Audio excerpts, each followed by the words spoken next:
नमस्ते, स्वागत है आपका इस वीडियो में। आज आपका 9th ऑफ अगस्त और आज के इंपॉर्टेंट न्यूज़ को हम चेक करेंगे और उसी के साथ-साथ अगर आप इस चैनल पे नए हैं तो लाइक शेयर सब्सक्राइब ज़रूर कर दीजिए। कोई भी क्वेश्चन क्वेरी कमेंट सेक्शन में मुझे डेफिनेटली बता सकते हैं और हमारे वेबसाइट में ये सारा न्यूज़ का जो अपडेट्स है आपको मिल जाता है और अगर आप रिसर्च आर्टिस्ट का प्रिपरेशन कर रहे हैं तो उसका भी नोट्स जो है आप परचेज़ कर सकते हैं।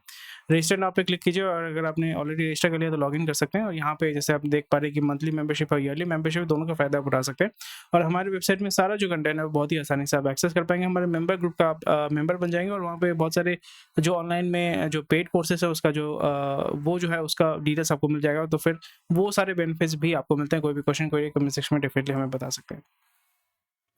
तो चलिए मार्केट का अभी बिहेवियर देखते हैं। मार्केट में जैसे हम एक्सपेक्ट कर रहे थे कि थर्सडे को आई वाज़ एक्सपेक्टिंग दैट थोड़ा बहुत इरोजन होगा। फिर थोड़ा जो है फ्राइडे को वही देख पा रहे हैं कि आपका 1% ऊपर है, निफ्टी 50 1% ऊपर है, सेंसेक्स 1% ऊपर है, निफ्टी बैंक जो है वो अच्छा कर रहा है, निफ्टी आईटी जो बहुत नीचे गिरा था वो भी अच्छा कर रहा है, BSE small cap is doing really well. So more और लेस आपको समझ में आ रहा है कि किस तरीके से मार्केट को जो है मैनिपुलेट किया जा रहा है and this is what you can see. Gap up होके आपका मार्केट जो है ओपन हुआ है और यहीं पे सस्टेन हो रहा है और अभी जो है बहुत सारे लोग जो है इसको यहाँ पे प्रॉफिट बुकिंग कर रहे हैं। पुश किया है, अभी यहाँ पे बहुत लोग प्रॉफिट बुकिंग कर रहे हैं। So this is how the market is being totally manipulated. तो इस जगह पे डेफिनिटली थोड़ा-सा हाई रिस्क हो जाता है क्योंकि मार्केट इज़ क्वाइट वोलेटाइल। तो पैसा कमाना अभी इस मार्केट में it is very, very easy और easy in a way that market में क्योंकि वोलेटिलिटी बहुत ज़्यादा है, तो फिर वहाँ पे अगर आप जो अपॉर्च्युनिटी है उसको अगर स्पॉट कर पाते हैं, थोड़ा-सा पेशेंस रख पाते हैं, स्टॉप लॉस ले सकते हैं। स्टॉप लॉस बहुत लोग जो है नहीं लेते, जैसे मैं स्टॉप लॉस नहीं लेता हूँ। कुछ-कुछ ट्रेड में जो है मैं कभी-कभी स्टॉप लॉस लगाता हूँ, बट टिपिकली मैं स्टॉप लॉस नहीं लेता हूँ। और उसके वजह से जो है आपका कभी-कभी नुकसान भी होता है, कभी-कभी फ़ायदा भी होता है। So that's how it works for me and अभी जैसे मार्केट में आप देख पा रहे हैं कि मार्केट इज़ डूइंग रिलेटिवली मतलब बिहेवियर जो है वही आप देख पा रहे हैं कि it's being operated by FII, DIA. So नया कुछ तो नहीं है। तो अभी अगर देखोगे कि अगर आपका हीट मैप को अगर चेक करते हैं, सब कुछ जो है वो ग्रीन है। रिलायंस जो है वो नियर अबाउट 2% ऊपर है। आपका बैंकिंग सेक्टर बहुत अच्छा है। IT services are doing really well. Consumer durables बहुत फ्लैट है और बाकी जो सर्विसेज़ है you are able to see it. चलिए इंपॉर्टेंट न्यूज़ को जो हम चेक करते हैं, एक्चुअली ज़्यादा न्यूज़ नहीं है, 66 हेडलाइंस हैं, पर ज़्यादा आज न्यूज़ नहीं है। तो मोर और लेस आप बोल सकते हो कि ओवर मतलब जस्ट जनरल अपडेट है, जनरल न्यूज़ है। बट यहाँ पे कुछ चीज़ों को जो है हम एंटिसिपेट कर पाते हैं, कुछ चीज़ों को हम मॉनिटर कर पाएँगे। जैसे कल हमने बात किया था कि रिलायंस जो है 11% अपना वर्कफ़ोर्स उसने निकाल दिया है। यहाँ पे पॉलिटिक्स नहीं है, जैसे मैं बता रहा हूँ कि यहाँ पे ट्रेंड्स का बात आता है, तो अभी एआई के माध्यम से एफिशिएंसी, वर्क फ्लो एफिशिएंसी अगर आप इम्प्रूव कर पाते हैं, तो फिर आपका ह्यूमन लेबर जो है उसका डिपेंडेंसी नहीं होगा और यहाँ पे टिपिकली आपका हायर किया जाएगा, वो है सीज़नल, यानी जब आपका फेस्टिव सीज़न होता है या कोई भी ऐसा सीज़न होता है जहाँ पे आपको मैन पावर की रिक्वायरमेंट ज़्यादा होती है, तो आप यहाँ पे टेम्परेरी मैन पावर को जो है हायर कर सकते हैं। सो यही चीज़ हमें देखने को मिल रहा है and they are looking to increase the margin and improve their revenue. So अभी आरबीआई ने क्या किया है, आरबीआई ने आपका जो इंटरेस्ट रेट है उसको चेंज नहीं किया है।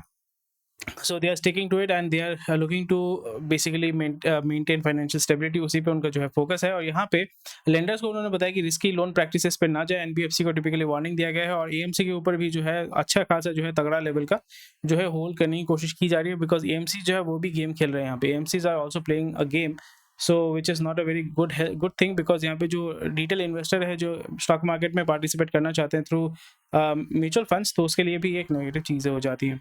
सो again the loans are not going to become expensive, जो रेट था वही रेट रहेगा। और यहाँ पे आप देख पाएंगे कि after few period may be 1 quarter के बाद या 2 क्वार्टर के बाद जो बैंक्स है जो जिन्होंने आपका ऑटो लोन देके रखा हुआ है, होम लोन देके रखा हुआ है, थोड़ा सा फ्लोटर रेट जो है उसको थोड़ा सा इंप्रूव करेंगे, मे बी थोड़ा सा इंक्रीज करेंगे, जैसे 35 बीपीएस, 25 बीपीएस, 10 बीपीएस करके आस्ते आस्ते वो इंक्रीमेंट करेंगे, which is going to definitely affect the person who is taking loan. और जो नया लोन है उस पर थोड़ा सा प्रेशर आएगा और कासा के ऊपर भी जो है प्रेशर आएगा, बिकॉज जो मिडिल क्लास है they are not able to improve और increase their CASA deposits. So उस पे जो है गवर्नमेंट नहीं, जो बैंक्स है will be having input pressure and sales pressure, मतलब दोनों तरफ से जो है वो आपका प्रेशर देखने को मिलेगा।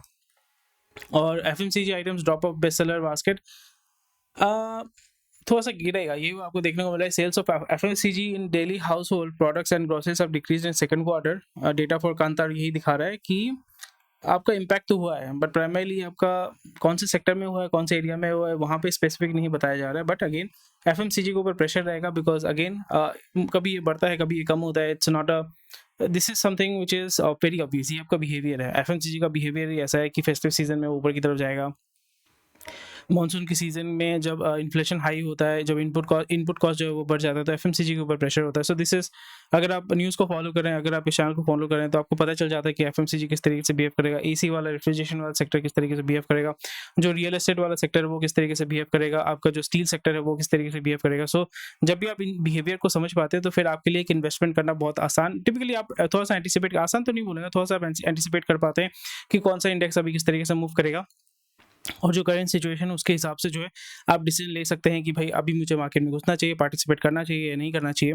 जैसे ऑलरेडी मैंने आपको बताया था कि अभी मैं लास्ट 5 मंथ्स में मैं देख रहा था कि whether I should, because I do it as a hobby, this is not my profession, I do it as a hobby. So यहाँ पे मैं देख रहा था कि मार्केट में घुसना सही होगा या नहीं होगा, बिकॉज़ जो कैपिटल मेरे पास था वो मैं थोड़ा दूसरी जगह पे भी मैं उसको यूटिलाइज़ कर रहा था कुछ बिज़नेस पर्पज़ के लिए। उसके बाद मैंने देखा कि मार्केट अभी बहुत ज़्यादा गर्म है, तो यहाँ पे इन्वेस्ट करना will be little bit risky. फिर उसके बाद जैसे मैंने देखा कि इलेक्शन खत्म हो गया, जून महीने में रिजल्ट आ चुका, उसके बाद हमने देखा कि मार्केट जो है it is not driven by retail investors. जो मार्केट है अभी मैनिपुलेट किया जा रहा है, it is primary driven by FII and DII. Then last 1 महीने में हमने फिगर आउट कर लिया कि अच्छा मार्केट इस तरीके से बिहेव कर रहा है, तो क्या करना चाहिए। तो फिर मैंने देखा कि चलो अभी क्या कर सकते हैं, rather than selecting stocks and taking a very huge risk, it is better. तो यहाँ पे वही हो जाता है कि थोड़ा-सा रिस्क आपको लेना पड़ेगा, एंड अगेन वही चीज़ हमने देखा कि अगर मार्केट में हम ओपन अप करते हैं, एंड मार्केट में क्योंकि बहुत ज़्यादा वोलेटाइल है, इंडिविजुअल स्टॉक्स को सिलेक्ट करना थोड़ा-सा रिस्की हो जा रहा है, and the stocks are performing really weird. आपका एंजल वन में मैंने पैसा डाला हुआ था, सो कभी वो ऊपर की तरफ जाता है 5%, कभी हिट करता है, कभी 4% नीचे की तरफ आ रहा है। Although the company is looking good, तो लॉन्ग टर्म के लिए मैंने उसको होल्ड कर रखा हुआ है, but I still want to sell it off after 6 months, तो वो मेरा टारगेट था। एंड फिर मैंने देखा कि चलो एक काम करते हैं, रादर देन अभी वो उतना ज़्यादा रिस्क नहीं लेके अभी हम क्या करते हैं, ईटीएफ में काम करते हैं। तो ईटीएफ में मैंने इन्वेस्ट करना शुरू किया, जैसे फार्मा हो गया, और कुछ ईटीएफ जो है उसमें मैं थोड़ा सा देख रहा हूँ कि भाई ये इंडेक्स जो है ऊपर की तरफ जाएगा, ये इंडेक्स जो है नीचे की तरफ आएगा। सो उसमें क्या इन्वेस्ट करने से क्या हो रहा है कि it is giving me decent return, उतना ज़्यादा मेरे को रिजल्ट नहीं दे रहा है, उतना रैपिडली भी रिजल्ट नहीं दे रहा, but the way that the market is being manipulated, तो एवरेज आउट करके जो है रिस्क जो है बहुत मिनिमाइज हम कर पाते हैं। सो उसी का हम बेनिफिट ले रहे हैं। तो एफएमसीजी अभी जैसे आप देख पा रहे हैं कि कुछ एफएमसीजी का एचयूएल का रिजल्ट आया था, आईटीसी का रिजल्ट आया था, डाबर का रिजल्ट आया था, that was really really good. FMCG was doing really well. ये बता रहे थे कि हमारा जो वॉल्यूम है वो इंप्रूव हुआ है, रूरल मार्केट में जो हमारा जो एक्सपेक्ट कर रहे थे कि रूरल मार्केट में हम वॉल्यूम को बढ़ाएंगे, वो हमारा इंप्रूव हुआ है। तो अगेन जैसे मैंने बताया कि रूरल को आस्ते आस्ते कर रहे हैं, बट अगेन इनपुट कॉस्ट का जो है प्रेशर हमेशा आपका ज़्यादा रहेगा, और फिर जब आप सेल कर रहे हैं वहाँ पे मार्जिन है, लोकल कंपटीशन है, आपका ट्रांसपोर्टेशन बहुत ज़्यादा है। सो ये सारी चीज़ें फैक्टर जो है जब आप एफर्ट करेंगे, और जो बायर है आपका उसके पास अगर डिस्पोजेबल इनकम नहीं होता है, तो फिर आपका प्रोडक्ट जो वो खरीदना चाहता है वो उतने मात्रा में शायद से नहीं खरीद पाएगा, तो कंजम्पशन जो है वो किसी हद तक जो है वो कम होता है। वही चीज़ आपको देखने को मिल रहा है कि daily household products and groceries have decreased in second quarter. So these are the reasons.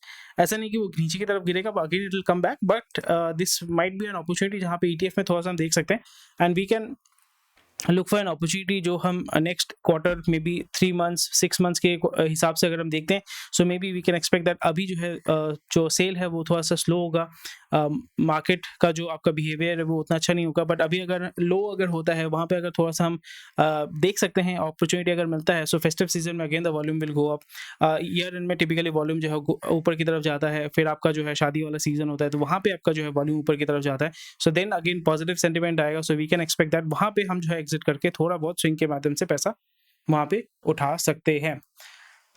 Godrej Industries Group is looking to strategically invest in significant capital into business for, वही अभी क्योंकि बिजनेस ग्रुप जो है अलग हो चुका है, अलग अलग फैमिली जो है उसको चला रही है, तो वहाँ पे उनका इंटेंशन ये है कि एक एक ग्रुप जो है अपना बिजनेस आगे लेके जाएगा। So this is something which is like, आप बोल सकते हो कि maybe they will be looking to list the companies, they are looking to raise money from the public market. So थोड़ा सा अपडेट है, ज़्यादा कुछ है नहीं। 90 लाख में 3 BHK, वो भी बेंगलोर में, वो भी नहीं मिल रहा है। So lot of issues real estate में। एक्चुअली मिडिल क्लास का हालत, 90 लाख अगर मिडिल क्लास है, so that is something which is quite interesting. SpiceJet जो है उसका हालत एक्चुअली में बहुत ख़राब है, एंड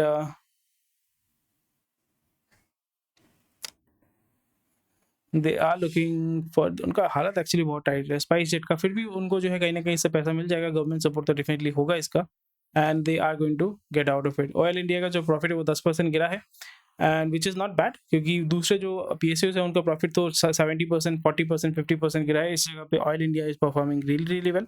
इनपुट प्रेशर तो है ही, बट वो सेल्स भी जो कर रहे हैं, क्योंकि डॉलर जो क्रूड ऑयल है that has become very cheap, but dollar has become very very expensive. Dabur Marico जो आपका बांग्लादेश में काम करता है, सो उनका जो हालत है वो थोड़ा सा टाइट है, but again it is saying that उसका जो ऑपरेशन है it has resumed their operations in Bangladesh after week long shutdown in factories and stockists, and वहाँ पे लूटपाट तो हुई है, लॉ एंड ऑर्डर तो इशू होगा। और वही चीज़ आपको देखने को बोले, सेल का क्वार्टर वन का जो नेट प्रॉफिट है वो आपका 60% गिरा है। बट यहाँ पे JSW is doing really well. सो वही वही होता है ना कि स्टील का दूसरी स्टील कंपनी से डूइंग रियली वेल, सेल का हालत बहुत यहाँ पे टाइट है, सो क्या ही कर सकते हैं। निपॉन जो पहले आपको रिलायंस था, निपॉन ने उसको परचेस कर दिया। Nippon life India asset management company को जो है आपका फाइन लगाया गया है, क्योंकि उन्होंने टोटल एक्सपेंस रेशियो का जो एक रूल्स है उसको वायलेट किया है। तो AMC तो है ही है भाई। फर्स्ट क्राई का जो ऑलरेडी हमने ऐड देखा था कल, उसका 12 गुना 12 टाइम्स जो है या 12 गुना आपका सब्सक्राइब हो चुका है। Doing really well and these are the things. Basic news है, ज़्यादा कुछ न्यूज़ है नहीं। तो वही है, आज तो 11 मिनट के अंदर ही खत्म हो गया। या and that's about it for today. ज़्यादा जो भी इंपॉर्टेंट न्यूज़ था वो मैंने तो कवर कर ही लिया है, और बाकी तो कुछ न्यूज़ मुझे दिख नहीं रहा है। And that's about it for today. Thank you for watching this video. PFC जो है ऑब्वियसली उसको पैसा मिला है। PFC is power finance company, और वो आपका जापान से बहुत पैसा आ रहा है। REC को पैसा मिल रहा है, PFC को पैसा मिल रहा है।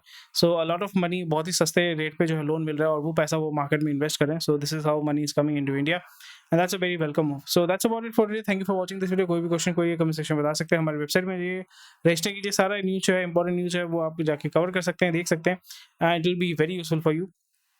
So I highly suggest you that you take a membership and explore our website। जो भी आपका न्यूज़ है उसका कुछ बेनिफिट होगा डेफिनेटली हमें बताइएगा। And that's about it for today. I will see you on Monday. Thank you for watching this video. Take care. Bye bye. Jai Hind and stay safe. Have a good weekend.